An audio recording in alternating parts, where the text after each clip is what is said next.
Hola, hola, hola. Bueno, para este video vas a tener que saber algunos cuantos temas antes de poder, pues, entenderlo, se podría decir. Que viene a ser el cálculo vectorial, el cálculo multivariable, álgebra lineal y también la notación de suma de Einstein. Sí, y bueno, sin decir más, empezamos con el video como tal. Bienvenidos a Física de Pasos. El día de hoy vamos a hablar sobre el tema de cálculo en variedades. Sí, que es un tema que sirve de introducción a lo que viene a ser relatividad general. Sí, este video va a ser más que nada una especie de resumen barra anotaciones de lo que viene a ser pues, en los videos de shows, que posiblemente los deje acá arriba o en la descripción, y lo que viene a ser el libro de Hobson, ¿no? Una introducción a la relatividad general. Pues entonces, dicho esto, vamos empezando, vamos a hacer una introducción rápida. Y es que, bueno, en relatividad general se estudia lo que es el espacio-tiempo. ¿Sí? Que, a ver, visto formalmente, es todo esto de acá, que es el espacio-tiempo, es una variedad topológica cuatridimensional con entrada suave que lleva una conexión libre de torsión compatible con una métrica lorentziana y una orientación temporal que satisface las ecuaciones de Einstein. Que, a ver, sí, es un bolondrón, ¿no? Es algo que posiblemente de buenas primeras no se entienda, ¿no? Y, claro, aquí hay varias cosas que podríamos ¿no? desmenuzar, por decirlo así, y ver qué significa cada una de ellas. Y por separado nos daría un tema para un video cada uno, ¿no? Por ejemplo, saber qué es una variedad, qué es una topología, qué es una métrica, qué son las ecuaciones de Einstein, ¿no? Entonces, ¿qué sucede? Hoy vamos a ver más que nada lo que está de verde, ¿sí? ¿Qué es una variedad topológica? Quiere decir cuatridimensional, quiere decir que tiene un atlas suave, que es una métrica diferencial, ¿sí? Esa es la parte que vamos a ver hoy día, que es lo que toca, lo que voy a hacer, el cálculo de variedades. Es por eso que es necesario ver justamente este tema antes de entrar a relatividad general. Que bueno, esta definición simplemente nos quiere decir cómo se comporta, ¿no? El espacio-tiempo, cómo podemos trabajar con él. Y claro, también lo dicen, ¿no? Tiene que cumplir con ciertas ecuaciones. Así que, bueno, dicho eso, vamos ya a empezar un poco a ver, ¿no? Sobre estas cositas de acá, ¿no? Que son las variedades topológicas. Para eso tenemos que hacer un numerato, por así decir, recordar un poco de lo que viene a ser el cálculo multivariable, ¿sí? Cálculo en varias dimensiones, ¿no? Y aquí es donde vamos a hablar sobre las bolas abiertas en Rn. Bueno, una bola abierta en Rn se va a definir como lo siguiente. Una bola, ¿no? Alrededor del punto P de radio R va a ser un conjunto de puntos, ¿no? En Rn, ¿no? Con estas coordenadas Q1, tal, hasta Qn, ¿no? De tales que, bueno, la distancia al cuadrado sea menor que el radio al cuadrado, ¿no? Entonces, eh, simplemente va a ser eso, una especie de esferita. Vamos a tener nosotros pues, un punto, digamos el punto P, va a ser el punto P. Entonces vamos a tener un conjunto de puntos alrededor de del punto P, ¿no? Y todos estos, ¿no? Si están dentro, ¿no? de lo que viene a ser la bola, ¿no? O sea, dentro de este espacio que va a estar dado por justamente el radio R, podemos decir que todos ellos pertenecen a esta bola abierta. Entonces todos estos puntitos pertenecerían pues a la bola, ¿no? Esta sería la bola, ¿no? Alrededor de P, ¿no? Con respecto, bueno, con un radio R, ¿no? Entonces, eso es simplemente, ¿no? La bola abierta en R. Ahora, ¿qué sucede? Estas bolas abiertas se usan, ¿no? para definir lo que es un conjunto abierto. ¿Qué es un conjunto abierto? Pues veamos. Un conjunto U va a ser abierto si para todos los puntos que estén dentro de este conjunto exista un radio, ¿no? en el cual nosotros podemos definir bolas, ¿no? para cada uno de los puntos y que todas ellas estén incluidas dentro de U. Es decir, vamos a crear infinitas bolas alrededor de todos los puntos de este conjunto U. Y si todas estas bolas bueno, se encuentran incluidas dentro del conjunto como tal, podemos decir de que hay ahora pues, un conjunto abierto, ¿no? ¿Y qué sucede? Pues esto de ser infinitas bolas, pues en algún momento algunas se van a intersectar, ¿no? Algunas van a estar muy pegadas, como van a estar chocando casi ahí mismo, ¿no? Entonces, ¿qué sucede? Al crear todo esto en cada uno de los puntos, vamos a tener de que justamente se va a crear una continuidad, ¿no? Porque cada bola, pues recordemos que son puntos que van a pertenecer, ¿no? al conjunto U. Entonces, como hay infinitos, ¿no? y posiblemente todos choquen, podemos decirte que hay una continuidad, que puedo pasar por todo el conjunto, ¿no? y siempre encontrar un punto que pertenezca sin necesidad de hacer saltos. Entonces, ahí es donde hablamos de la continuidad del conjunto, ¿no? por medio, ¿no? de esta definición, que es decir que el conjunto es abierto. Ahora, entonces, con esto lo que vamos a hacer es buscar conjuntos que nos permitan hablar de continuidad y que sean diferentes al Rn, ¿no? Que tengan ciertas propiedades especiales. Es ahí donde hablaremos de la topología. Y es que, bueno, la topología, como rama de la matemática, se encarga de estudiar ciertas propiedades con las que se pueden clasificar a los conjuntos en general. Entonces, hacemos la definición de una topología de un conjunto, que va a ser la siguiente. O sea, un conjunto M puede ser un espacio vectorial, un grupo, un conjunto de nombres, un conjunto de letras, etcétera, etcétera, ¿no? Una topología, O de M, es un subconjunto del conjunto potencia de M. Es decir, el conjunto potencia pues es el conjunto de todos los conjuntos de M. La topología lo que va a hacer es agarrar alguno de estos subconjuntos, ¿no? Y agruparlos. Esa va a ser la topología. Entonces, ¿qué tiene que satisfacer esta topología? Porque, a ver, estamos diciendo que tiene que tener, ¿no? Estos subconjuntos, pero debe de haber una forma de obtener la topología y decir que es una topología y no pues, ser diferente, por ejemplo, del conjunto potencia.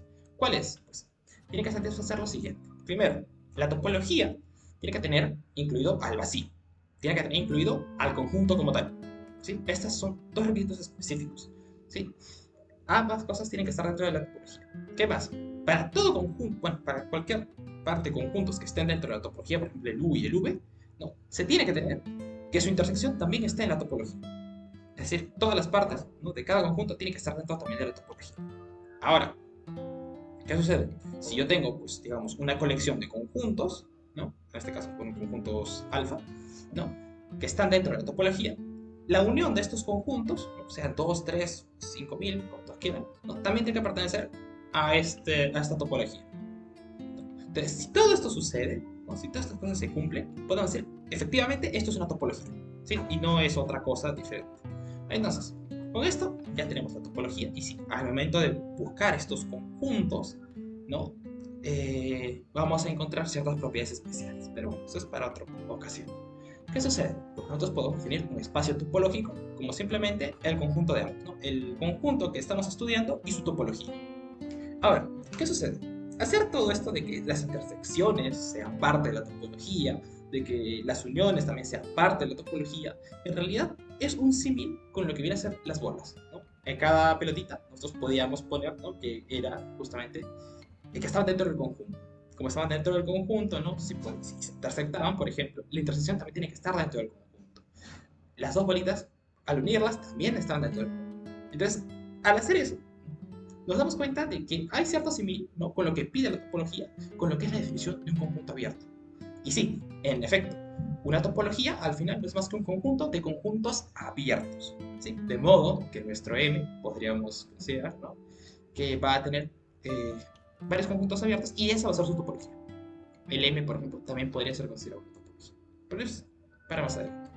¿Qué sucede? Si nosotros podemos hablar de conjuntos abiertos, podemos hablar de continuidad. Podemos hablar de la continuidad que hay dentro de este conjunto M. De la misma forma, podríamos hablar de distintos conjuntos que tengan también esa continuidad. Y si tenemos varios conjuntos, nosotros podemos saltar de un conjunto a otro. Es ahí donde aparecen las transformaciones continuas, que se dan justamente entre dos distintos espacios topológicos. Por ejemplo, sea el espacio definido en M, ¿no?, con su topología en M, y N, ¿no?, también otro espacio topológico, ¿no?, donde la topología va a ser en N. Entonces, sea, ¿no?, un F que va a ir de M hacia N. ¿Ya? Entonces lo va a transformar cada elemento de M en un F de M, que va a estar presente dentro de este conjunto M. ¿Qué sucede? Para que esta cosa sea contigua, este F sea contiguo, se va a tener la siguiente condición: que para todo conjunto V, ¿no?, que pertenezca a la topología en N, ¿sí?, en N, esta de acá, debe existir una preimagen, ¿no? O sea, es decir, tiene que haber un conjunto en M, ¿sí?, que al momento de aplicarle el F nos dé este V, ¿no? ¿Qué sucede? Esta preimagen tiene que ser parte de la topología de N. Es decir, que si yo tengo un conjunto abierto en N, ¿sí?, su preimagen también tiene que ser un conjunto abierto. ¿Sí? Si eso sucede, estamos hablando de una transformación continua, ¿no? Es decir, que no van a haber saltos ni nada por el estilo. ¿Okay? Entonces, es una manera, ¿no?, de definir las transformaciones continuas, ¿sí?, por medio de conjuntos abiertos. Ahora, una pregunta que también puede suceder es: ¿qué sucede si yo tengo un subconjunto de M, ¿no?, o sea, un conjunto que está incluido o es igual, por ejemplo, a M, ¿no?, ¿Se le puede heredar una topología? Es decir, podemos darle, si yo tengo una topología en M, ¿podemos darle una topología a S? Sí, sí se puede hacer. ¿Cómo? Pues definimos, ¿no? De esta manera, una topología, que supuestamente es la topología de M, pero va a ser como que la parte en S, ¿no? Va a estar incluida, obviamente, para que sea una topología, ¿no? Dentro del conjunto potencia de S. Entonces, ¿cómo definimos a esto? Va a ser simplemente igual, ¿no? A la intersección de todos los conjuntos, ¿no? O sea, de la topología en M, ¿no? Intersectados con S. Es decir, que a todos los conjuntos que teníamos en la topología, ¿no? Les vamos solamente a agarrar lo que pertenezca a S. Por ejemplo, este puede ser el conjunto M, ¿no? Entonces, una parte no pertenece a S y la otra sí. Entonces, solamente vamos a agarrar lo que pertenece a S. Si, digamos, es la mitad del conjunto M, pues lo mismo. Entonces, ¿qué sucede? ¿Esto puede ser una topología? ¿No? Bueno, primero, ya que está intersectado con S, todos estos conjuntos van a pertenecer, sí o sí, a la potencia, ¿no? De S. Van a estar incluidos. Entonces, no hay ningún problema. Va cumpliendo, pero ¿qué sucede? El conjunto vacío está dentro de, de este objeto, pues si lo intersectamos con S, nos damos cuenta que esto va a ser simplemente el vacío. Entonces, si pertenece a este objeto, entonces parece que sí es una topología. Si yo hago, por ejemplo, esta es la primera condición, recordemos, si yo hago el S, vemos que el S pues va a ser igual a M intersectado con S, ¿no? Esto nos va a dar como el M, ¿no? Es más grande, es decir, el conjunto universal. Entonces, obtener la intersección simplemente a agarrar el S, ¿no? Que es un conjunto más pequeño. Entonces, S se puede escribir de esta forma y nos damos cuenta que sí, pertenece a este conjunto. Nos vamos dando cuenta, se puede escribir de esta forma, ¿no? Como una intersección de conjuntos de la topología en M con S. Bien, entonces se ha cumplido la primera condición. La segunda condición, ¿cuál era? De lo que viene a ser la intersección, la unión. Bueno, ¿qué sucede? Pues yo puedo tener dos conjuntos que pertenezcan a S, A y B, ¿no? Tal vez que no exista pues, un conjunto A en prima, ¿no? O sea, un A' que exista dentro de la topología en M, pero lo mismo con un B tilde, que pertenezca a este conjunto, ¿no? A esta topología. Entonces, ¿qué sucede? Yo puedo definir tanto a A tilde como B tilde, como justamente, digamos que, bueno, al intersectarlos con S, puedo definir al A y al B. Entonces, este A y B pueden ser expresadas de esa forma. ¿Qué sucede? Si yo expreso al A y al B de esta forma, entonces al intersectar un A intersectado con B, va a tener esto de acá, ¿no? Vamos a tener esto de acá. ¿Qué sucede? Pues al hacer nuestras operaciones, ¿no? Esto es más que nada un poco de lógica de conjuntos, ¿no? Vamos a tener que esto se puede expresar, ¿no? De manera la siguiente, ¿no? A tilde intersectado con B tilde, ¿no? Y esto intersectado con S. Esto de acá, como pertenece a la topología en M, ¿no? Da con esta definición, entonces pertenece, sí o sí, al estar intersectado con S, ¿no? A esta topología heredada, ¿no? A S. Entonces es posible, si tenemos un conjunto M, construir una topología para un subconjunto que este tipo, ¿no? Al momento simplemente de intersectar todas las condiciones con el S. Así es simple. ¿Okay? Entonces ya nos damos cuenta que podemos traspasar, ¿no? Nuestras propiedades a conjuntos más pequeños. O ver tal vez que tengan otras propiedades, quién sabe. Entonces, sigamos. Ahora vamos a definir lo que es un espacio métrico. ¿Sí? Un espacio métrico es simplemente hacer un conjunto X, cualquiera, ¿no? Y una función que va a ser la función t o métrica. ¿Sí? Así, de frente. ¿Qué sucede? Esta va a ser un mapa, se le va a decir, ¿no? Que va a depender pues, de dos puntos, ¿no? O dos elementos del conjunto X, ¿no? Y estos dos pues, nos tienen que dar un elemento en R, nos tienen que dar un número. Entonces, ¿cómo se define esto? Pues simple, vamos a ver. Al igual que la distancia normal, al final es una métrica, vamos a tener, por ejemplo, primera condición, que si yo tengo dos puntos que pertenecen a este conjunto X, entonces, ¿no? La distancia siempre tiene que ser mayor o igual a 0 entre los dos puntos. Entonces, entre el P y el P' siempre tiene que ser mayor o igual a 0. Y solamente va a ser 0 si es que ambos elementos, el P y el P', son iguales, ¿no? Por ejemplo, yo tengo dos puntos, yo puedo agarrar mi regla y medir. Esto siempre va a medir, digamos, en 1 metro, puede medir 2 metros, puede medir 1 centímetro, etcétera, etcétera. Y son dos puntos distintos, ¿no? Entonces ahí hay una distancia. ¿Qué sucede si yo simplemente agarro el mismo punto? ¿Cuál va a ser la distancia con el mismo punto, ¿no? Digamos, de P a sí mismo? Pues va a ser 0. Entonces, sí, esta es la condición, la primera condición que vamos a definir para una distancia, una métrica. Por otro lado, pues está lo que viene a ser la conmutatividad, se podría decir, ¿no? Yo, por ejemplo, puedo medir un punto acá, acá, una distancia. Se supone que es la misma distancia si yo mido de acá a acá que si yo mido de acá a acá. Entonces, vamos a tener que la distancia de P a P' tiene que ser igual a la distancia de P' a P. Vamos, ¿no? Pueden conmutar esto. ¿Qué más? Vamos a tener una desigualdad triangular. Por ejemplo, yo puedo tener tres puntos, un P, un P', ¿no? Y un P, dos'. Entonces, ¿qué sucede? Si yo hago una medición de acá, de esta distancia de P a P', ¿no? Y después una medición de P' a P2', ¿no?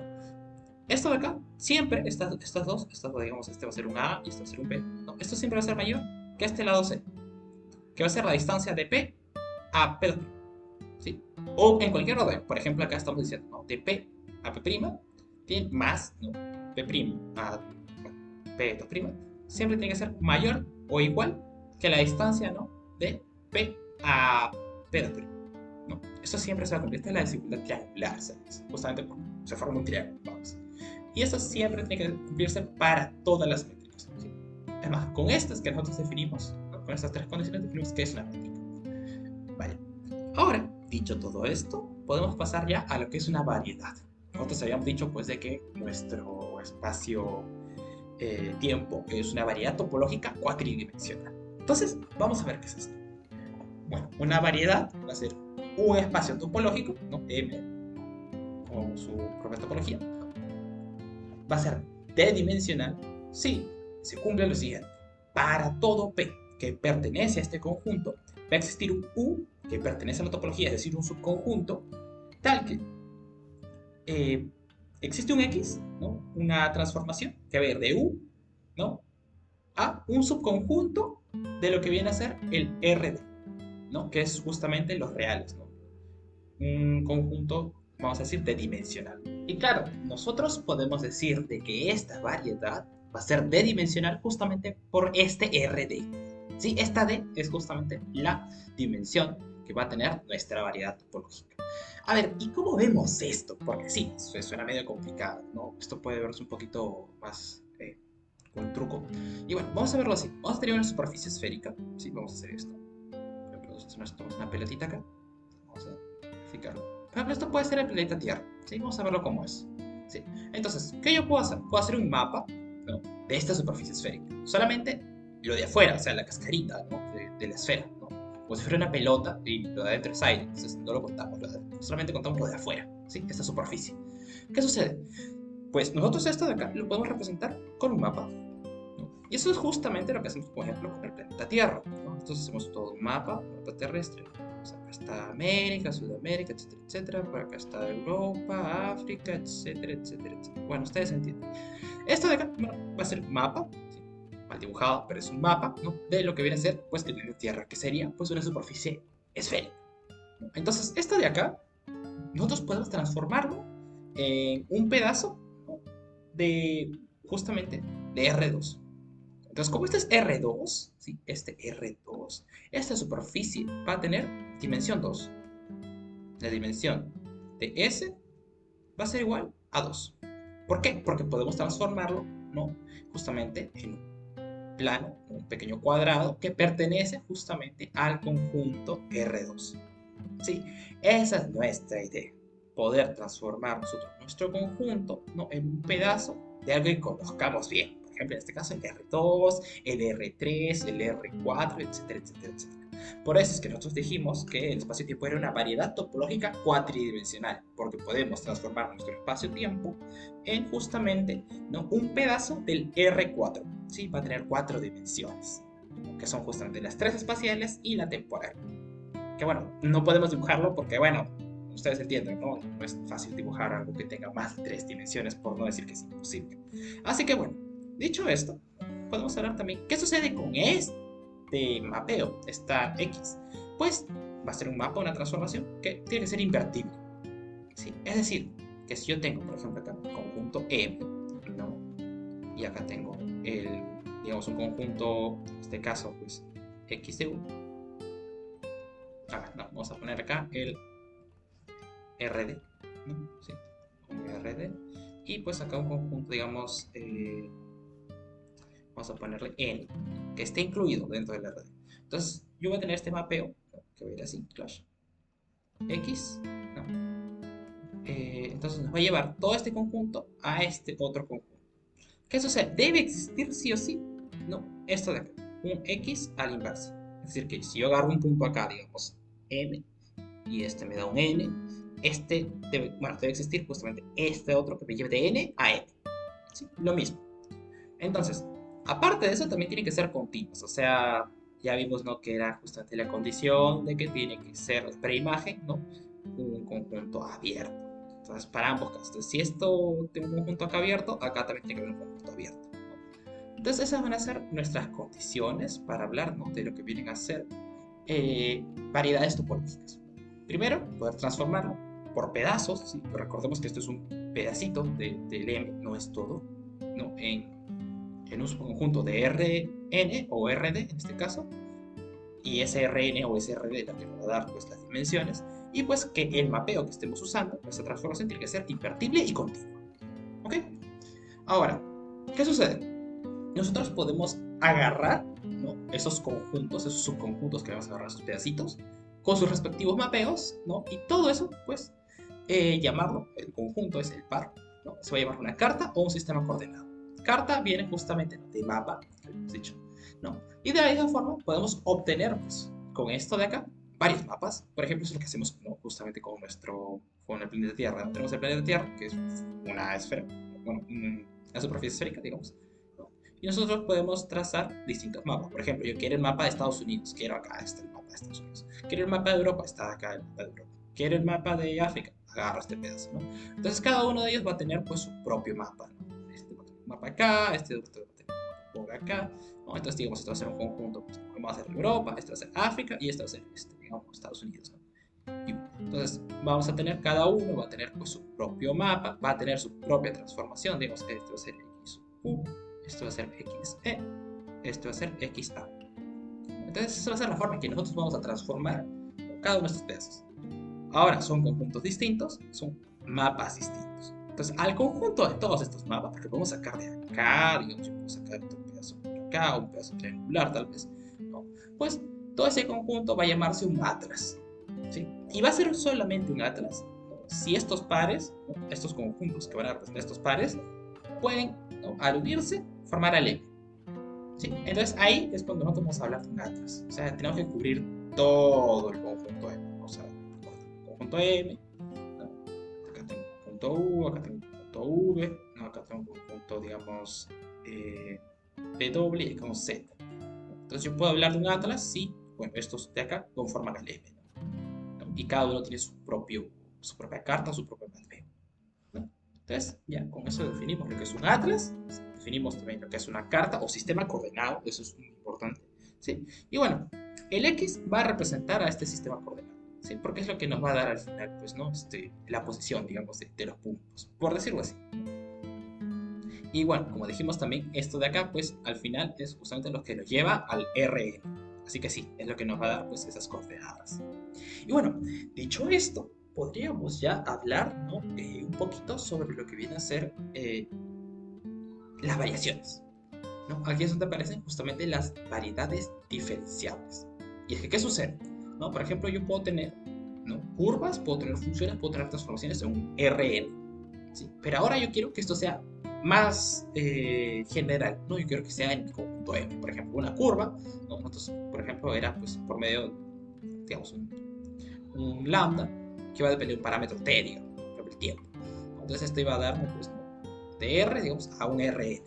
Pero ahora, como estamos viendo que podemos transformarnos este conjunto M, vamos a hacer ahora a este M. De lo que veíamos en cálculo, ahora lo vamos a ver así. De la misma forma, vamos a hacer funciones que van a ir de este M, ¿no? Al R, ¿no? Va a ser un F, digamos, que va a depender pues, de cada punto.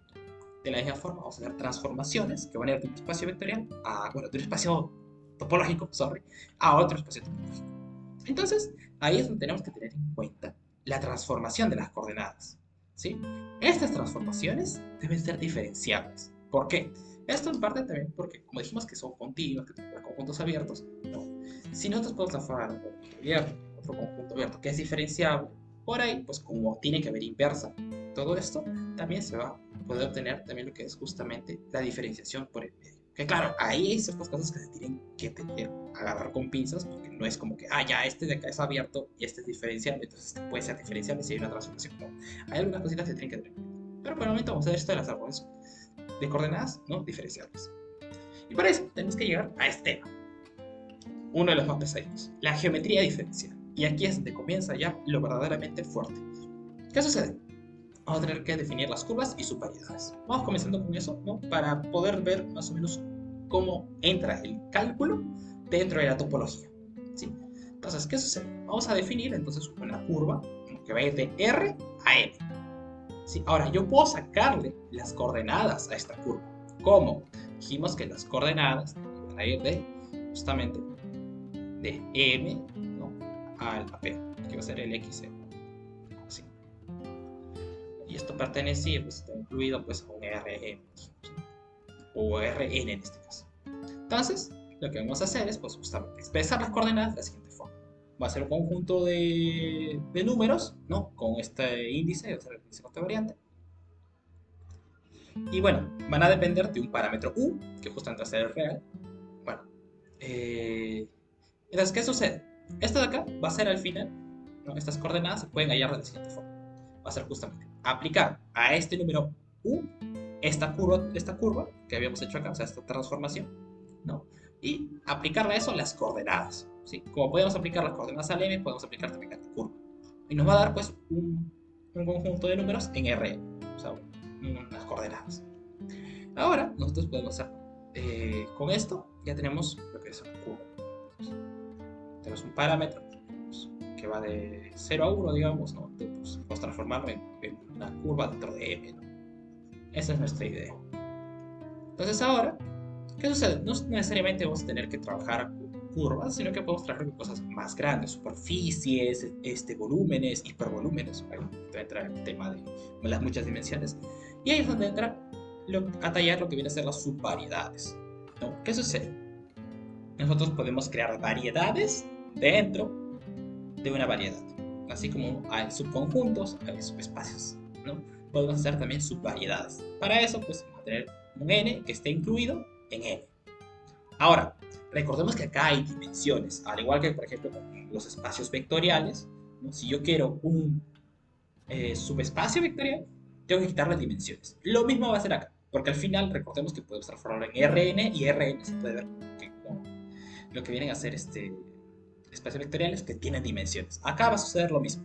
Entonces vamos a definir, ¿no?, el n, un n que va a ser la dimensión de este n mayúscula, y el m que va a ser la dimensión del m mayúscula. Entonces, por ejemplo, para este caso vamos a agarrar que n sea igual a m menos 1, es decir, que n tenga una dimensión menos que la variedad, ¿no?, de la que ha salido, de la que es parte. Entonces, ¿cómo lo haríamos? Pues agarramos, ¿no?, nuestras coordenadas y les ponemos, ¿no?, dentro de una función, o se podría decir una relación que nos dé 0. ¿Qué sucede? Esto, por ejemplo, puede ser, digamos, puede ser, por ejemplo, un x1, ¿no?, más un x2, y esto puede ser más un x3. Y esto tiene que ser, digamos, a 0.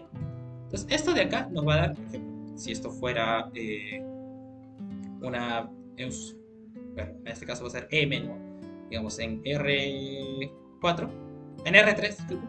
Entonces nos va a dar, pues, como tenemos 3 coordenadas, ahora vamos a tener un n en R2.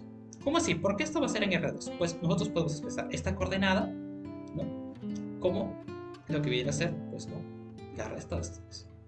Pues, bueno, puedo expresar una de las coordenadas por medio de las otras, ¿sí? Y así podemos obtener, pues, ¿no?, restricciones más complicadas, ¿no?, tales con más coordenadas, si es que nuestro m tiene más tamaño, más dimensiones. Entonces podemos hacer ese tipo de cositas, ¿no? Podemos expresar uno en forma del otro. Entonces, ¿qué sucede al hacer eso?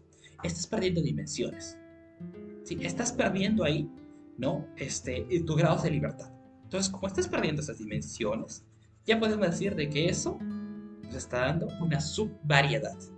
¿Por qué? Porque al final, como los otros son linealmente independientes, por decirlo así, o independientes entre sí, pues vamos a decir, pues, de que todavía hay por ahí ciertas propiedades de la variedad. Entonces, esta es la forma en que nosotros creamos subvariedades por medio de restricciones, quitando grados de libertad, quitando dimensiones. Y en este caso, con una restricción, quitamos una dimensión.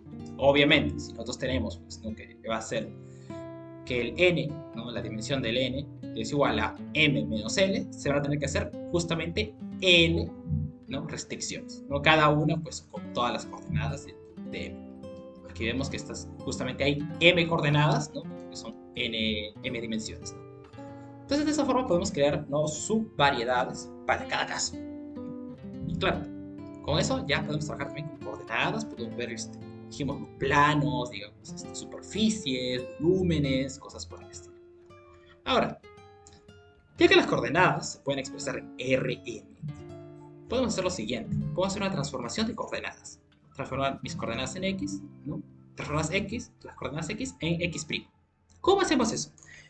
Justamente aplicamos lo que conocemos, cálculo multivariable, y hacemos lo siguiente, ¿no?, que nuestra diferencial, ¿no?, de un x', digamos, la coordenada a, ¿no?, de x', sea igual, ¿no?, a una suma de, bueno, una regla de cadena, por decirlo así, con respecto a lo que vienen a ser, pues, las coordenadas en x. Entonces vamos a hacer, ¿no?, su diferencial en x1, diferencial en x2, en x, así sucesivamente hasta el xm.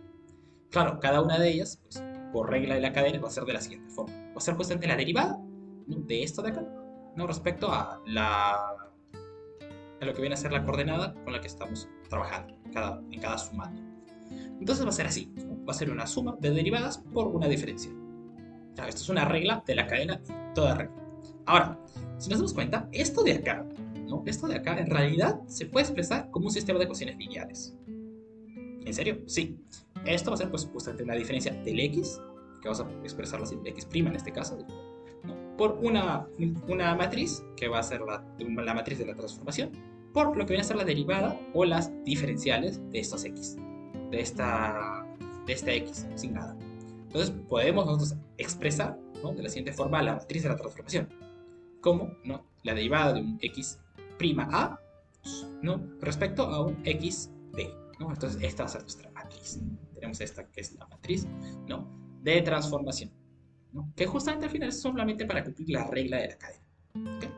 Ahora, nosotros queremos también que esto de acá, ¿no?, tenga una inversa, porque dijimos que podemos pasar de un sistema de coordenadas a otro.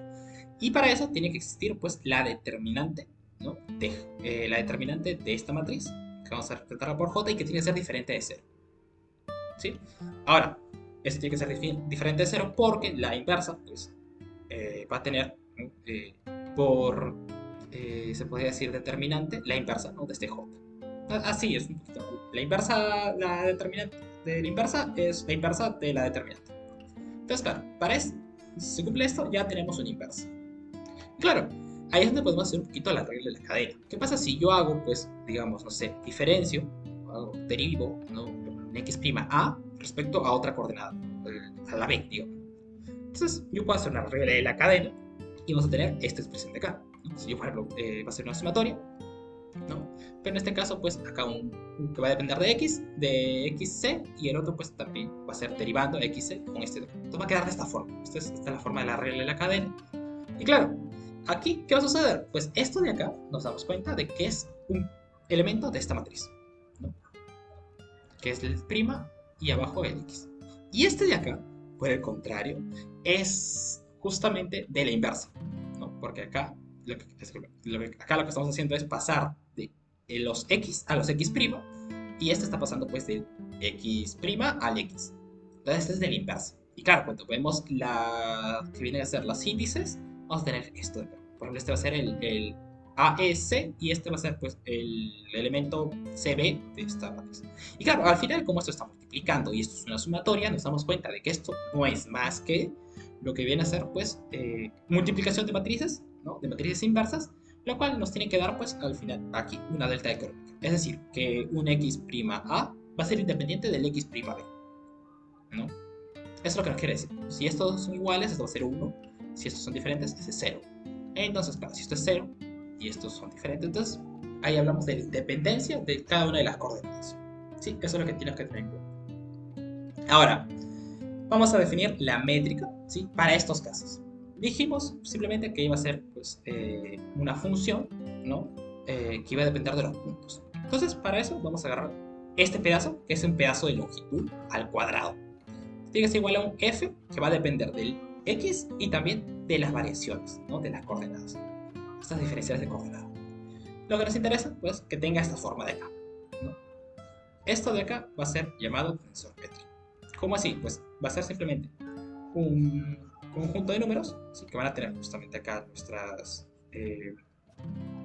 los índices covariantes, y acá pues vamos a tener los índices contravariantes, pero en las diferenciales, ¿no? Estas son las diferencias que nos importan, ¿no? Y por ejemplo, vamos a dar un caso de esto, porque solamente va a ser una sumatoria, estamos recordando usando la convención de suma de Einstein, ¿sí?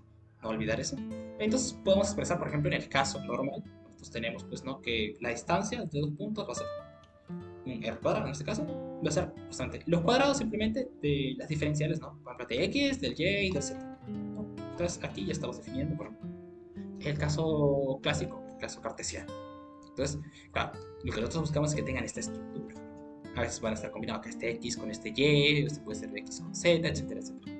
Entonces, estas van a ser las métricas que nos importan, ¿no? En este caso, obviamente, esto es el tensor métrico que solamente nos va a permitir ver cómo se transforma. Ya está, así es. Ahora, dicho todo esto, podemos ver un pequeño detalle, y es que la distancia, ¿no? Al cuadrado en este caso, va a ser invariante. ¿Cómo así? Pues vamos a definir, ¿no? De esta forma, y se supone que tiene que ser igual, ¿no? A otra distancia entre dos puntos entre dos distintas coordenadas, porque obviamente estamos hablando de la distancia en m, no estamos hablando de distancias en un sistema de coordenadas y en otro sistema de coordenadas distintos, sino que estamos hablando de m. Son dos sistemas de coordenadas distintos, pero están sobre m. De modo que si queremos definir la distancia sobre m, ambas tienen que ser iguales, ¿no? Entonces escribimos por acá con un x y este con el x', ¿no? Cada uno pues con sus respectivas informaciones. Por regla de la cadena, ¿no? Esto mantenemos igual. Y acá, pues, digamos, este de x' va a dar, pues, esta forma de x' que va a depender del xa y este xa. Vamos a ver la diferencia de xa. Y por acá, lo mismo con este otro x', lo que vimos, la regla de la cadena, se va, pues, a depender de un xb, que justamente son los de acá. Entonces, claro, nos damos cuenta de que esto de acá, para transformar un tensor métrico, vamos a necesitar justamente de estas multiplicaciones, que no son más, pues, que los elementos de la matriz de transformación que habíamos visto. Entonces, esta es la manera en que nosotros transformamos un tensor métrico, ¿no? Por medio de transformar cada uno de los pedacitos que tenemos acá. Por ejemplo, en este caso tenemos el C y tenemos el D. Entonces vamos a transformarlos de esta forma. Claro, aquí no está definida la métrica porque es una métrica general. Recordar eso, ¿sí? Pero esta va a ser la manera de transformar. O sea, que si nos dan una métrica ya sabemos cómo llevarla a otras coordenadas. Ahora, ¿qué sucede? En física nosotros tenemos que hablar de campos. Es decir, por ejemplo, si yo tengo... yo quiero medir la temperatura en un punto, yo doy un campo, ¿no? Que va a representarme la temperatura. Entonces por acá puede haber mayor temperatura, por este otro punto puede haber menor temperatura.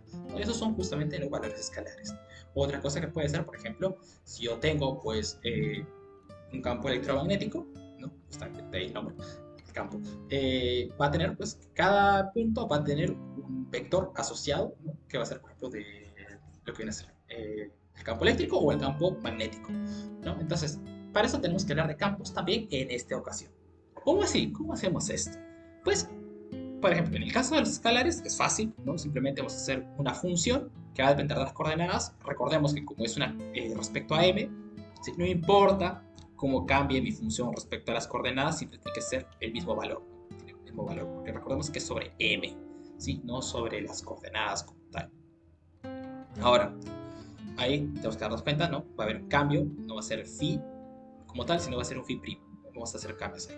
Entonces, para el caso del campo escalar no hay mucho problema, la verdad, lo dejamos así como tal, pues simplemente transformaciones de coordenadas nos van a dar también las transformaciones de nuestro campo. Vale. Ahora, ¿qué sucede con un campo vectorial? Aquí hay grandes problemas. Y es que, por ejemplo, para definir un campo vectorial debemos definir un vector en la variedad. ¿Cómo definimos un vector? Mira, acá vamos a tener, ¿no? Digamos, esta variedad, ¿no? Que va a estar media curveada, ¿no? Y nosotros nada más nos podemos desplazar por puntos que estén dentro de esta variedad. No podemos salirnos de ella. Pero si yo agarro una curva, por ejemplo, esta curva de acá, ¿no? Esta curva azul que tenemos acá, y yo agarro dos puntos, ¿sí? Y yo intento unirlos por un vector así directo, nos damos cuenta que el vector sale de lo que viene a ser la variedad. no está dentro de la variedad, de modo que no podemos decir que este vector es parte de la variedad. Y lo que nosotros queremos, obviamente, es definir un vector en la variedad, dentro de. Que claro, la curvatura no nos va a dejar hacer eso. Y entonces, ¿cómo trabajamos con campos vectoriales en este caso? El campo escalar, bueno, es un número y ya, ¿no? Va variando según las cosas que tengamos, pero acá, ¿cómo hacemos? Pues ahí es donde vamos a tener que definir un poco lo que es la velocidad. La velocidad, bueno, vamos a definirla así. Vamos a tener la triplo, decirle, que es el conjunto, su topología y su atlas, es decir, sus coordenadas. Y bueno, ¿qué va a suceder? Pues vamos a definir una curva que va a ser de esta forma. Va a ser en este caso gamma, que va a ir de R al conjunto M. ¿Sí? Y que pertenece pues al conjunto de las funciones derivables, se podría decir. Ahora, van a ser derivables una sola vez. Vamos a suponer que existe un punto B, que es punto de partida, por decirlo así, ¿no? Que va a ser pues de esta manera. O bueno, va a ser un punto dentro del curva. La velocidad, ¿no? En ese punto B, ¿no? Respecto a esa curva, ¿no? Va a ser una transformación lineal de la siguiente forma. Va a ser una velocidad que va a ir de funciones suaves que se aplica sobre lo que viene a ser m y nos van a dar pues funciones en Rn, ¿no? Y estas pues las vamos a transformar en Rn. Es decir, vamos a conseguir por aquí un vector en Rn, ¿no? Que va a depender de nuestro lambda. Y pues ahora eso va a pasar a un vector en Rn. ¿Sí? Entonces vamos a definir, ¿no? Esta estructura, ¿no? Siendo que el f se va a aplicar sobre, ¿no? Nuestra curva, ¿no? Que depende de lambda, y esto lo vamos a derivar, ¿no? Es por eso que pedimos de que estas sean curvas suaves, ¿no? De esta forma, ¿no? Que van a ser justamente infinitamente derivables. Entonces, con esto lo que estamos haciendo es simplemente esto, ¿no? Tenemos acá nuestro parámetro, que va a ser el lambda. Entonces, elegimos por aquí, creamos una curva en m. Va a ser una curva en m. Ahora, esto de acá, estamos aplicando una función, ¿no? Para que nos dé otra curva, ¿no? Pero que en este caso, pues lo que va a hacer es justamente, ¿no? Definir vectorcitos, ¿no? Vectorcitos aquí. Entonces, al momento de nosotros derivar estos vectorcitos, es donde nosotros obtenemos la velocidad. Entonces, ahí es donde los derivamos y obtenemos la velocidad. Así es un poquito complejo, es todo un proceso largo, se podría decir, a la hora de hacerlo más, se puede decir, más teórico, ¿no? Y bueno, con esto es que nosotros podemos definir el espacio tangente. ¿Cómo así? Pues para todo punto en M, ¿no? Podemos definir, ¿no? Un conjunto de velocidades, ¿no? De distintas velocidades, que van a depender justamente de esas curvas gamma. Por ejemplo, tengo un punto P aquí y yo puedo definir, por ejemplo, una curva así. Una curva por acá, puedo trazar otra curva por acá, otra curva por acá, otra curva por acá, etcétera, etcétera. Ahí podemos ver, ¿no? Que hacer infinitas curvas. Cada curva pues va a poder darnos una velocidad. Una por acá, otra por acá, digamos, otra por acá. Y bueno, así, entonces, claro, este conjunto de vectores que estamos haciendo van a darse, pues, van a formar el espacio tangente, ¿no? Que en realidad no son vectores que están dentro del conjunto M, sino que van a estar justamente dentro de Rn, ya que recordemos que van a depender justamente del F, que nos transforma nuestra curva, ¿no? En elementos, ¿no? de un Rm. Entonces, así es como nosotros obtenemos un espacio tangente, ¿no? Por medio de estos vectores, ¿no? Vamos sumando los vectores.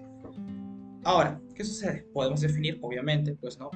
Una suma y una producto escalar para que esos vectores también formen, ¿no? Un espacio vectorial. ¿Qué sería un espacio vectorial tangente a ese punto de M, ¿no? Ahora, vamos a ver las coordenadas de la velocidad. Bueno, de manera formal lo podemos ver así, ¿no?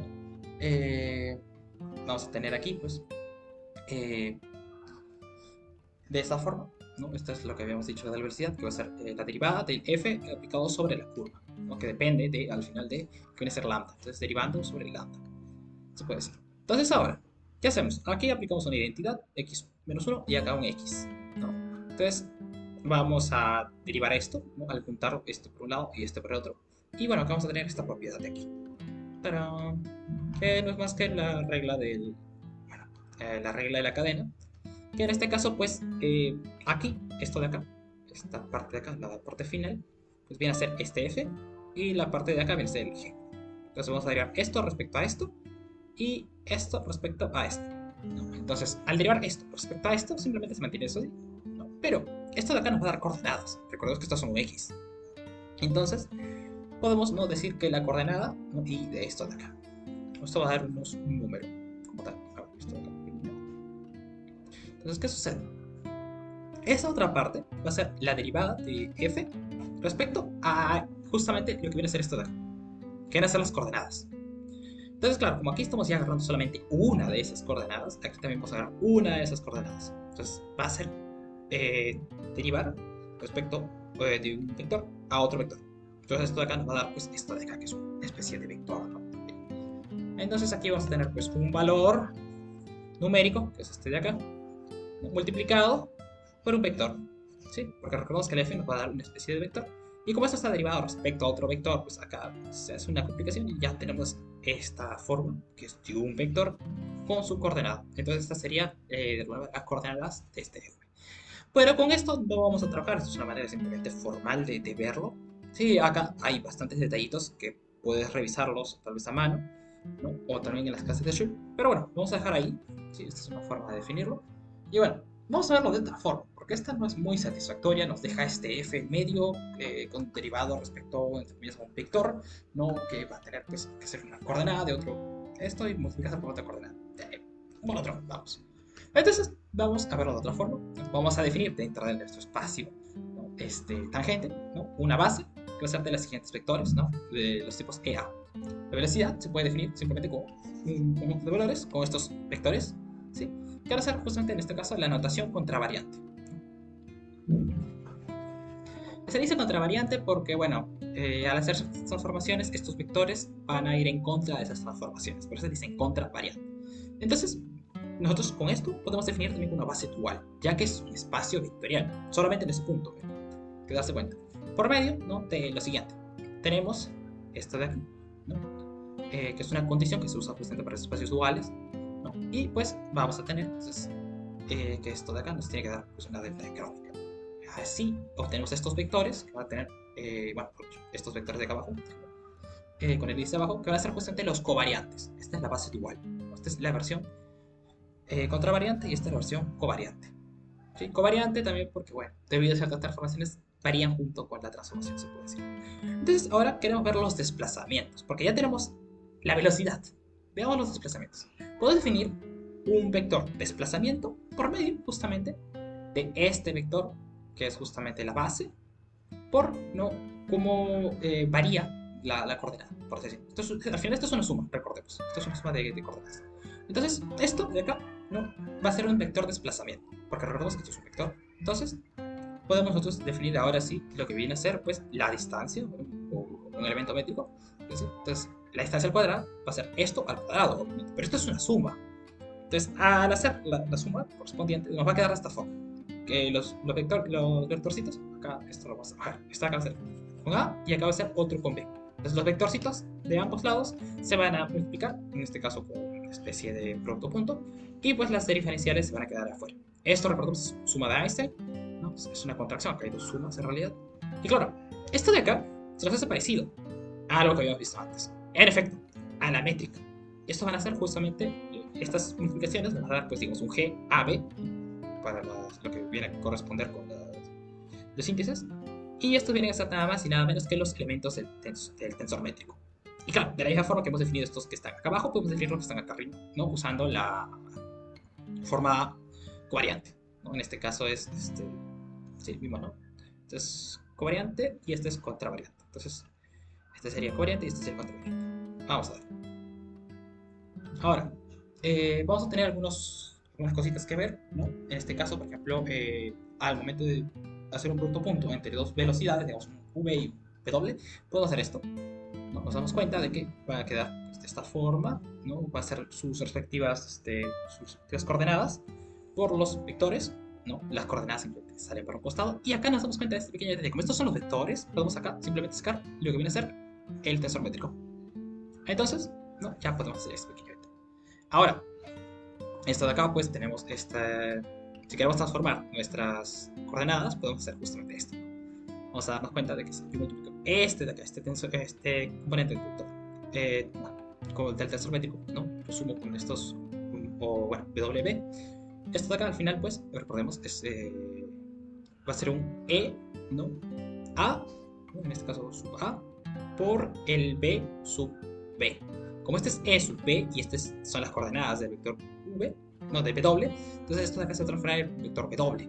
Y esto va a ser el E por el W. Entonces al final esto va a ser pues simplemente la coordenada en A, ¿no? En este caso va a quedar abajo. De la misma forma con el otro caso, ¿no? Al revés los índices, ¿no? Y bueno, si nosotros multiplicamos nosotros ahora por un vector, pues nos va a quedar de la siguiente forma. Esto de acá abajo, ¿no? Y bueno, esto de acá, pues al ser una sumatoria, esto de acá pues como que se va a eliminar, ¿no? Nos va a dar por partes, ¿no? Pedacitos de la, entonces va a quedar así. ¿Sí? Esto lo puedes comprar también a mano. Y por último, pues, si nosotros queremos esto, podemos simplemente usar esta transformación. Si queremos un variante, podemos tenerlo por el contravariante, y si queremos hacer contravariante, podemos tenerlo por el variante. Ahora, de la misma forma, podemos hacer lo siguiente. Podemos multiplicar, entre comillas, los vectores, bueno, los tensores métricos, ¿no? Y obtenemos pues este tipo de sumas, ¿no? En este caso, y nos va a dar lo siguiente, ¿no? Esta estructura aquí arriba, con el producto punto de los vectores base, por otro lado también los vectores punto base, que van a ser pues en este caso el variante y el contravariante, ¿no? Entonces nos damos cuenta aquí que esto de acá, al momento de sumarlo, va a aparecer un poco acá, que era justamente, se van a ir eliminando, nos va a quedar de esta forma, ¿no? Porque recuerda, esta es suma de Einstein, ¿no? Esto va dando pedacitos, ¿no? Y pues esto acá pues nos va a dar al final lo que viene a ser un producto punto simplemente del A con el C. Y esto pues al final es una recta de Dirac. Entonces se elimina, por decirlo así, uno de los índices, ¿no? Esto también se puede comprobar a mano, ¿no? Haciendo la expansión de los modos de Einstein. ¿Sí? Lo dejo para ustedes. Y bueno, quedaría esto de acá, ¿no? Ahora queremos ver cómo varían nuestros vectores respecto a nuestras coordenadas, ¿no? Entonces, por ejemplo, nuestra base de vectores, ¿no? Respecto a las coordenadas X, ¿no? En este caso vamos a hacer respecto a C. Entonces va a tener que ser un límite, ¿no? Cuando estas coordenadas tienden, bueno, la variación de estas coordenadas tiende a cero, ¿no? Dentro de lo que va a ser el espacio tangente. Y claro, esto al final va a tener una especie de forma que puede ser así, ¿no? Va a depender tanto de nuestro vector que estemos derivando, las coordenadas con las que estamos derivando, y bueno, vamos a poner términos en medio, porque a veces cuando nosotros derivamos un vector, nos van a salir justamente otros vectores, ¿no? Por ejemplo, cuando derivamos a veces la velocidad, la posición, a veces no tiene una componente tangencial, una componente normal, etcétera, etcétera. Algo parecido sucede en este caso, ¿no? Y por eso lo vamos a escribir de esta forma, ¿no? Nuestro vector, ¿no? Bueno, la derivada, mejor dicho, de este vector, ¿no? Nos tiene que dar pues, un conjunto de números multiplicados por estos vectores, ¿no? Entonces, la suma de estos vectores nos va a dar pues, esta derivada. Ahora, este conjunto de números, ¿sí? Va a ser llamado, bueno, van a ser llamados símbolos de Christoffel. Así que vamos hallándolos, tal vez podemos sacar algo ahí. Entonces, buscamos en los coeficientes, vamos a tener esto de acá. Por ejemplo, la derivada de este producto punto lo podemos ver como que la derivada de cada uno por separado, ¿no? Entonces va a ser el primero por el segundo, por la derivada del segundo, o del, bueno, y el primero por la derivada del segundo, ¿no? En este caso. Eh, entonces, esto tiene que ser igual a que, esto de acá sabíamos de que era la delta de Dirac, entonces esta es la derivada de la delta de Dirac. Esto siempre va a ser constante, de modo que esto es igual a 0. Como esto es 0, esto de acá también es 0. Como esto es 0, esto también es 0, ¿no? Entregada del segundo primero, entregada del segundo. Entonces, aquí, esto de acá, lo podemos separar y pasarlo a restar uno de los pedazos. Claro, aquí tendremos este pedazo de acá, lo dejamos acá, y este otro pasa a restar, ¿no? Por el 0. Entonces, nos damos cuenta que este pequeño de acá, ¿no? Nos va a, bueno, se va a quedar ahí, pero esto de acá es medio conocido, es justamente lo de acá, ¿no? Entonces va a quedar con el menos, esto de acá, por lo que viene a ser el símbolo de Christoffel, con lo que viene a ser ahora también nuestro los nuevos vectorcitos, ¿no? Esto al final es una suma, recordemos, y va a ser multiplicado por todo esto de acá. Entonces vamos a tener nuevos índices, ¿no? Este es al final producto tensorial, ¿sí? Ya bueno, ¿Qué va a suceder acá? Pues nosotros podemos al final esto de acá multiplicarlo con el vector de adentro y nos va a dar pues, un símbolo de lo que viene a ser una delta de Kronecker, ¿no? Y esto pues al final nos va a cambiar, nos va a permitir que estos de acá se igualen, este D se iguale con el A, entonces nos va a quedar esto de acá. Entonces, por acá se ha mantenido todo igual, pero acá pues vamos a tener este símbolo de Christoffel como negativo, ¿no? Entonces vamos a tener esto igual a esto. Acá podemos multiplicar pues justamente por los vectores EB para deshacernos de los EB, ¿no? Y nos quedaría de la siguiente forma. Esto de acá con esto de acá. Ahora, aquí hay algo extraño. Nos damos cuenta de que este es, ¿no? C y este de acá arriba es el A, ¿no? Está al revés, ¿no? Nos damos cuenta que al cambiar nosotros el índice, se podría decir, de lugar, nos estamos cambiando también el signo de lo que va a ser esto de Christoffel. Acá también pues nos damos cuenta que esto está arriba, esto no está abajo, ¿sí? Acá está abajo, acá está arriba, ¿sí? Entonces, si nosotros cambiamos, nos va a dar un negativo ahí, ¿sí? Ahora, sigamos viendo. Entonces, esta expresión, como dijimos, es llamada el símbolo de Christoffel. En este caso va a ser de segundo tipo. No es un tensor, aunque se define, bueno, se puede definir el tensor de torsión por medio de él, ¿sí? Que es justamente lo que habíamos pedido. Esto será el tensor de torsión, ¿no? Y bueno, esto tiene que ser, pues, justamente la resta de estos símbolos de Christoffel que están acá abajo, ¿sí? Cuando están justamente intercambiados los signos de abajo, ¿no? Pero justamente de las derivadas, por decirlo así. Entonces, esto de acá, si esto es 0, nos va a dar pues que justamente donde estemos trabajando, ¿no? Nuestro sistema métrico, pues tiene que ser pues libre de torsión, que tiene que ser cuando es igual a 0. Entonces vamos a usar por lo general, en relatividad general, estos dos iguales, ¿no? Cuando están cambiados los índices de abajo, ¿no? Ahora, queremos ver los términos que tienen estas cosas desde acá, nuestros símbolos de Christoffel. Porque bueno, hemos visto nada más cómo podemos definirlo, ¿no?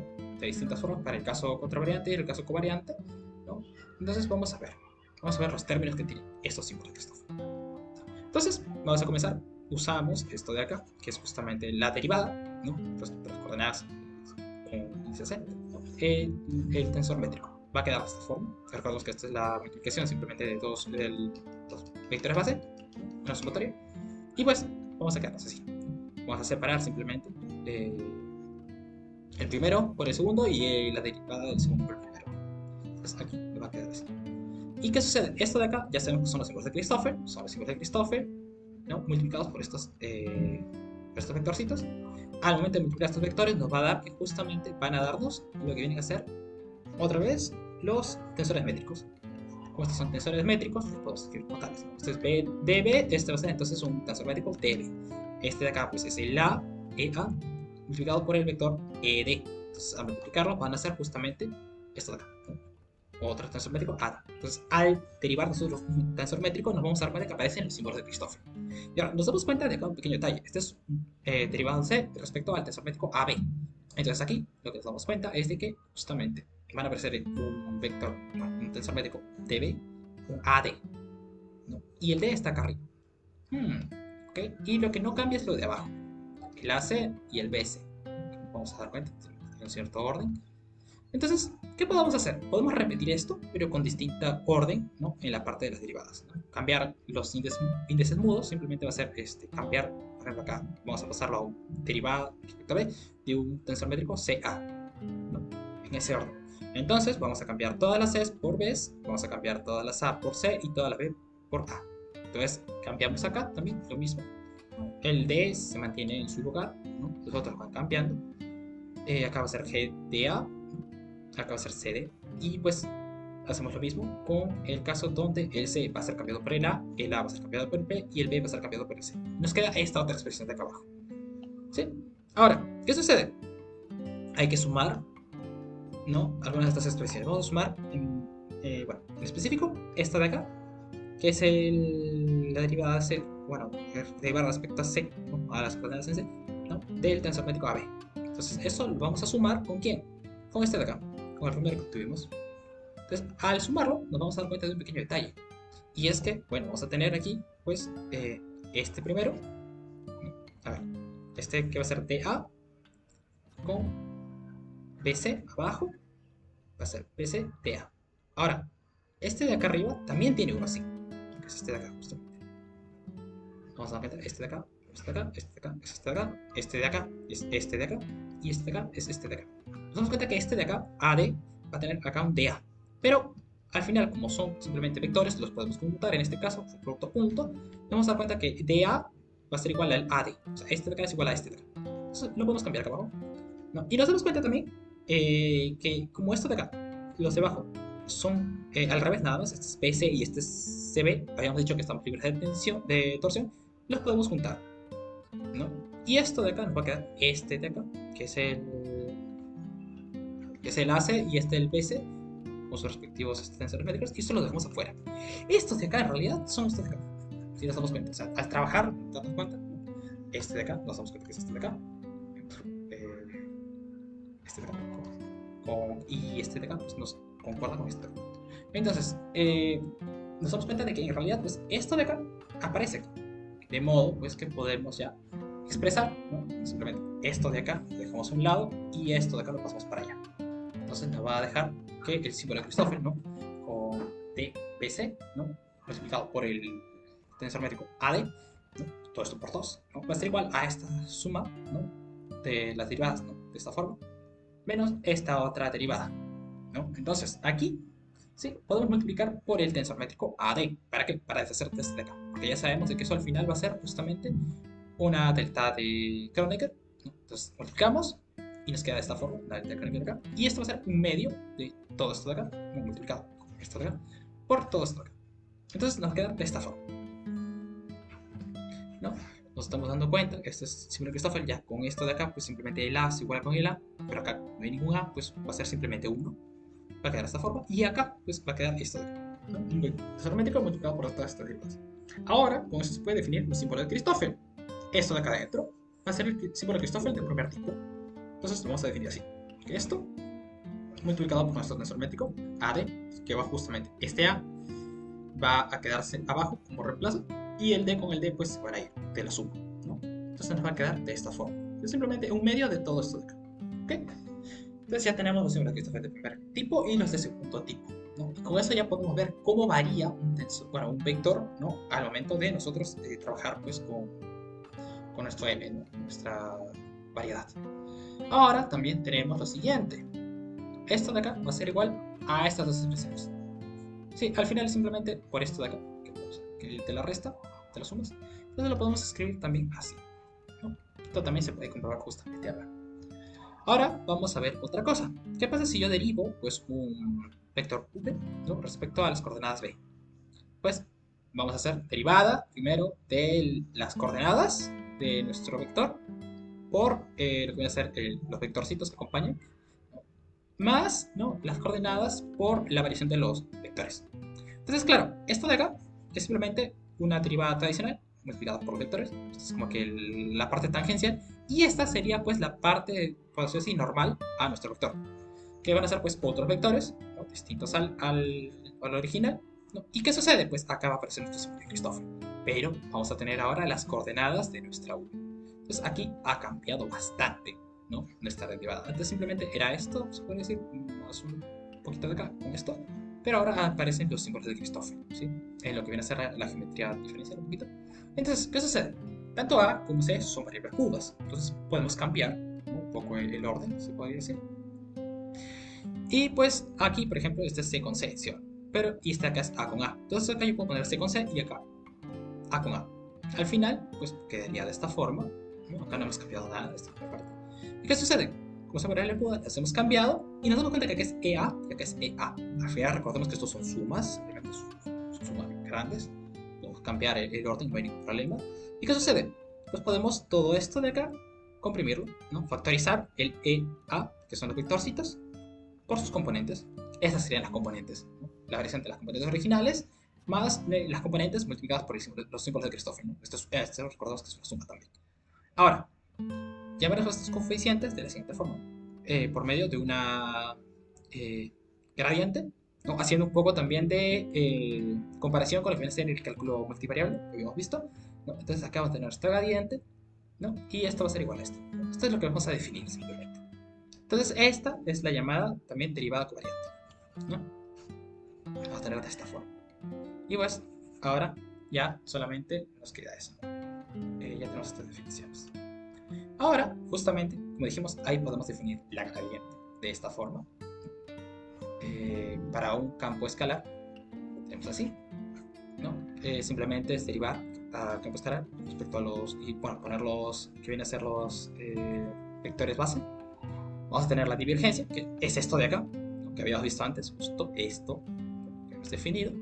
Y de la misma manera podemos hablar de la rotacional, simplemente haciendo, ¿no?, una resta de lo que viene a ser las divergencias, ¿sí? Y nos va a quedar de esta forma, más o menos, ¿sí? Que son sumas, recordemos. Esto, claro, nos va a dar una estructura un poquito extraña, se podría decir, porque estos son sumas, recordemos. Y bueno, con esto ya podemos hablar un poco también de otros temitas, ¿no? De la derivada intrínseca, sobre todo. Que bueno, vamos a ver cómo varía un vector a lo largo de una curva. O sea, vamos a tener nuestra curvita, ¿no? Y vamos a ver cómo varía nuestro vector, ¿no?, al pasar a otro punto, ¿no? Entonces, para esto, vamos a hacer lo siguiente. Vamos a definir, pues, una curva que va a depender de u. Este va a ser nuestro parámetro, ¿no?, real. Y esto va a ser, pues, al final, el vector definido sobre la curva. Entonces, si yo derivo, esto va a ser derivada primero de las componentes por el vector, más, ¿no?, la derivada por las componentes, ¿no?, por lo que viene a ser la derivada de los vectorcitos. Entonces, claro, aquí yo puedo hacer lo que corresponde a una regla de la cadena. Podemos transformarla de la siguiente forma, ¿no? Otra vez, esto es una suma, recordemos. Y claro, esto de acá ya es conocido. Esto es justamente, ¿no?, lo que viene a ser el símbolo de Christoffel por nuestros vectorcitos, ¿no? Entonces, entonces ya tenemos toda esa expresión gigante de acá. Entonces, otra vez, como son los símbolos, bueno, los índices mudos, este B con este B se va a cambiar con este A. Entonces aquí vamos a ponerlo así al revés. Recordemos, al hacer símbolos mudos lo podemos cambiar tranquilamente, ¿no?, de las sumas, y nos va a quedar de esta forma. Y claro, aquí está el EA y acá está el EA. Entonces sacamos el EA y nos queda acá esto, ¿no?, que va a ser justamente, ¿no?, las componentes, bueno, de la derivada de las componentes originales más las componentes originales multiplicadas por nuestro, lo que viene a ser, lo que viene a ser el símbolo de Christoffel, ¿no?, por, ¿no?, la derivada de las coordenadas respecto a nuestro u, ¿sí? Esto es muy parecido a lo que vimos anteriormente, justamente a esto de acá, ¿no? Solo que acá eran las coordenadas directamente y acá es respecto, pues, a un parámetro externo, se podría decir. En este caso puede ser el tiempo o algo por el estilo. Entonces, a esto lo vamos a definir, ¿sí?, como la derivada intrínseca, ¿no? Esta va a ser nuestra derivada ahora dentro de lo que viene a ser, ¿no?, una derivada respecto a un escalar, ya no respecto a las coordenadas. Entonces, ¿no?, podemos también hacer ciertos cambios acá. Esto de acá lo podemos expresar también por medio, pues, de la regla de la cadena, que daría de esta forma, ¿no? Y bueno, nos damos cuenta que esto, al final, esto de acá, no es lo que aparecía antes, justamente esto de acá, ¿no? Porque estas son, recordemos, las coordenadas en B. Y acá vamos a tener, pues, justamente las coordenadas en C. Cambia un poco. Entonces, esto con esto se van a factorizar, ¿no? Al final, esto de acá va a quedar afuera, junto con esto. Entonces vamos a tener, esta es la derivada que habíamos, bueno, este pedazo con este pedazo va a ser nuestra derivada covariante, que es justamente la de acá, ¿no?, la derivada covariante. Y al final, pues, nos va a quedar así. Va a ser la derivada intrínseca, va a ser igual a la derivada covariante por la derivada de las coordenadas respecto a nuestra variable que estamos usando. Finalmente, vamos a hablar del transporte paralelo, ¿no? Y bueno, ¿qué sucede? A veces nosotros queremos que nuestro vectorcito no cambie de dirección, por decirlo así. Entonces yo tengo acá una curva, ¿no?, que voy hacia allá. Entonces yo acá tengo un vector curva. Entonces yo quiero que a cada lado que yo vaya se mantenga su dirección. Si no importa que salte o que hayan curvas por acá, entonces que siempre mantenga su dirección. ¿Cómo lo hago? Pues por medio de lo que viene a ser la derivada extrínseca. ¿Queremos hacerlo? Bueno, intrínseca. ¿Cómo vamos a hacerlo? Pues vamos a hacer que la derivada respecto a nuestro parámetro sea 0. Entonces esto lo podemos también transformar de la siguiente forma. La derivada intrínseca por lo que viene a ser los vectorcitos, ¿no? Entonces cada componente tiene que ser 0 porque los vectores no son 0. Entonces, esto como tiene que ser 0, nos tiene que dar esta condición de acá, que ya habíamos visto justo aquí atrás. Entonces, esto tiene que ser 0. Entonces, la forma de nosotros poder hallar la manera en que esto varíe sin cambiar su dirección, por decirlo así, su tamaño tampoco, va a ser justamente con esta condición. Que a ver, resolverlo es bien complicado. Pero bueno, esa es la ecuación que nos va a permitir pues trabajar con ella. Y bueno, con esto acabaríamos. Aunque claro, alguno se preguntaría, oye, dijiste que ibas a hacerlo de la métrica lorentziana. Bueno, vamos a mencionar la métrica lorentziana. Pues ahí está. ¿Qué es la métrica lorentziana? Vamos, es lo que nos faltaba, la parte verde. Pues vamos a tener pues, que un espacio cuatridimensional con vectores, bueno, con coordenadas de este estilo, o sea, no es nuestro espacio-tiempo tal cual, sino nuestras coordenadas. Vamos a tener esto de acá, ¿no? Que la distancia cuadrada tiene que tener esta forma, ¿no? Esta es la métrica. Y la métrica tiene que ser la siguiente. Que en alguno de estos sistemas coordenados tiene que darnos lo siguiente. De esta forma. Todos ceros menos lo que son las diagonales, que van a ser 1, menos 1, menos 1, menos 1. Es decir, que lo vamos a expresar así. Normalmente nuestra métrica tradicional es justamente, ¿no? Vamos a ponerlo así. Va a ser 1, 1, 1. ¿No? Que es la métrica cartesiana tridimensional. Esa es nuestra métrica, por lo general.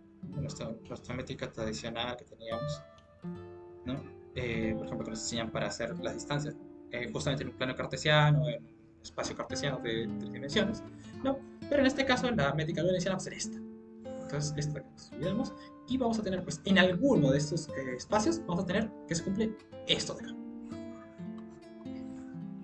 Sí, ahí es donde decimos que hay una métrica lorentziana. Que a ver, si cambiamos las coordenadas, posiblemente acá, pues, se nos haga un polondrón. Pero bueno, esa es la idea. Entonces, con todo esto, ya podemos decir que hemos explicado gran parte de lo que viene a ser lo que es el espacio-tiempo, ¿no? La primera parte se podría hacer. Y bueno, ya ha sido un video que ha condensado demasiado, así que vamos a terminarlo por aquí. ¿Sí? Muchas gracias por ver. Esto es, como digo, nada más un resumen. Faltaría detallar un montón de cosas porque ahí se puede ver, por ejemplo, ¿no? Lo que vimos con respecto a las coordenadas de nuestro vector velocidad. Hay un montón de detalles en medio. Hay más cosas acerca de topología, cómo ver si es que hay huecos, ver la curvatura. Podemos ver, pues, otras cosas más, ¿no? También con la geometría diferencial, esto es de la curvatura, por ejemplo, ¿no? Entonces, podemos dejarlo otra vez para otros videos. Entonces, dicho esto, me despido otra vez. Muchas gracias por ver. Suscríbete, compártelo con alguien, ¿sí? Voy a dejar, como digo, los que vienen a ser los videos originales de Schultz, que están en inglés. También voy a dejar el libro, porque, bueno, a ver, el libro son como 2, 3 capítulos que van a tener que leerse para entenderlo, ¿no? También está en inglés, así que, bueno, aquí lo dejo. Muchas gracias.